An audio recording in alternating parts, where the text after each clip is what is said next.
chacun est une copie unique dans les mains de Dieu. Ça voudrait dire que ton couloir de croissance et d'épanouissement n'est pas le mien, mais il faille que tu comprennes que ce que tu es a déjà été préparé d'avance par Dieu. Le livre de l'Ecclésiaste dit qu'il n'y a rien de nouveau sous le soleil. Ça voudrait dire que si Dieu veut que tu travailles en qualité de charpentier, il a déjà préparé le bois.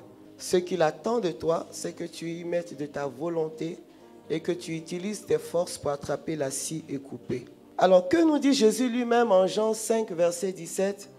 Il dit, mon Père est à l'œuvre et moi aussi je suis à l'œuvre. Voilà comment Dieu lui-même nous parle. Dieu, par Jésus-Christ, nous dit que lui-même, il n'aime pas la paresse et il n'aime pas le chômage. Et quand nous lisons Jean 9, verset 4, il dit qu'il a été envoyé par le Père et c'est ce que son Père lui dit de faire, qu'il est en train de faire. Ça voudrait dire qu'il est en train de déployer un mandat.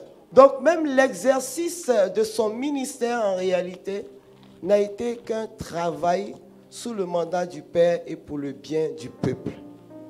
Je pense que déjà dans ces trois mots, on retrouve quelle est la volonté de Dieu. Dans tout travail, exercer le mandat du Père pour le bien des autres. J'aime bien ce passage de Luc chapitre 5, je crois, où nous avons la rencontre de Jésus-Christ avec Pierre. Pierre qui est au travail, puisque la Bible dit qu'il est en train de pécher. Et c'est là qu'il fait la rencontre. La Bible dit que toute la nuit, Pierre n'a rien eu pris. Et pourtant, Pierre est un professionnel. Donc quand il rencontre Jésus-Christ, on a envie de dire que dans la connaissance humaine, dans ce métier-là, il a quand même de la compétence. Mais voilà que ce jour-là, Pierre ne trouve aucun poisson. Ça voudrait dire que même dans sa connaissance, il y a des choses qui lui échappent. Et ce jour-là, il fait la rencontre avec le Seigneur. Et on connaît la fin de cet évangile. Pierre se retrouve en train de pécher. Il dit à Jésus, sur ta parole, je vais pécher. Mais cette rencontre se déploie comment dans son processus? La Bible dit que Jésus va d'abord s'asseoir dans la barque, il va enseigner. Quand il a fini d'enseigner, il va demander à Pierre, tu n'as rien péché? Il dit, ah, toute la nuit, moi, j'ai fait, mais je n'ai rien trouvé. Il dit, bon, dépasse les limites que tu t'es imposées, va en eau profonde. Et Pierre va donc aller plus loin que là où il avait l'habitude de partir. Et la parole de Dieu dit que ce jour-là, Pierre a eu tellement de poissons qu'il est allé chercher les autres pour venir aussi prendre le poisson que lui, il avait pêché.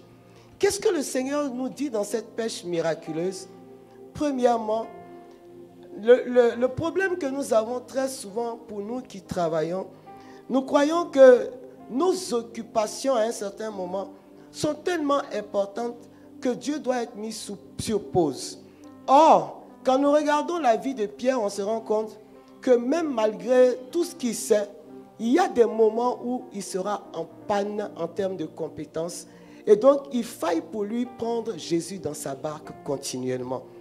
Et même tout ce que nous vivons comme difficulté dans le cadre de notre travail vient très souvent du fait que Jésus est monté un jour dans notre barque, mais un autre jour, nous l'avons poussé de la barque. Et comme on l'a mis au banc de touche, il travaille comme un réserviste. Et le réserviste, tant que vous ne l'appelez pas, il ne vient pas jouer le match. Et donc, il est important pour nous de comprendre que dans le cadre de notre travail, nous devons être en éveil permanent en termes de prière, en termes d'adoration.